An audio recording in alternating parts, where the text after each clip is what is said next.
বাংলাদেশের প্রথম ব্যাট প্রস্তুতকারক প্রতিষ্ঠান এমকেএস স্পোর্টস, রাজশাহীর ছেলে হুসেন মোহাম্মদ আফতাব শাহিন ও বাংলাদেশের দুই ক্রিকেটার ইমরুল কায়েস ও মেহেদী হাসান মিরাজের হাত ধরে রাজশাহীতে গড়ে উঠেছে এই কোম্পানি। গত বছরের ডিসেম্বরে ইন্টারন্যাশনাল ক্রিকেট কাউন্সিল আইসিসি থেকে ব্যাট তৈরির অনুমোদন পায় এমকেএস স্পোর্টস। এরপর থেকে আন্তর্জাতিক অঙ্গনে এই ব্যাট দিয়ে খেলার সুযোগ পাচ্ছেন ক্রিকেটাররা। বর্তমানে বাংলাদেশ জাতীয় দলের বেশ কয়েকজন ক্রিকেটার এই ব্যাট ব্যবহার করেন। কানপুর টেস্ট শেষে বিরাট কোহলি ও রোহিত শর্মাকে একটি ব্যাট উপহার দিয়েছেন মিরাজ, যেটি তাদের কোম্পানির বানানো।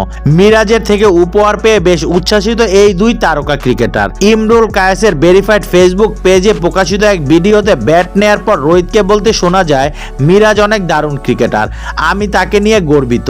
সে তার নিজের ব্যাটের ব্যবসা শুরু করেছে, আমি তাকে শুভকামনা জানাই। সৃষ্টিকর্তা তাকে সফল হতে সাহায্য করুন, এই প্রার্থনা। আশা করি একদিন তার কোম্পানি সবকিছুকে ছাপিয়ে যাবে। এরপর শাহরিয়ার নাফিজের ফেসবুক পেজে বিরাট কোহলিকে ব্যাট উপহার দেওয়ার আরেকটি ভিডিও দেখা যায়, যেখানে কোহলি বলেন, খুব ভালো ব্যাট, শুভকামনা জানাই, এভাবে সামনে এগিয়ে যাবে এটাই আশা করি। দারুণ ব্যাট তৈরি করেন আপনারা, আশা করি এভাবেই ভালো ব্যাট তৈরি করবেন ক্রিকেটারদের জন্য।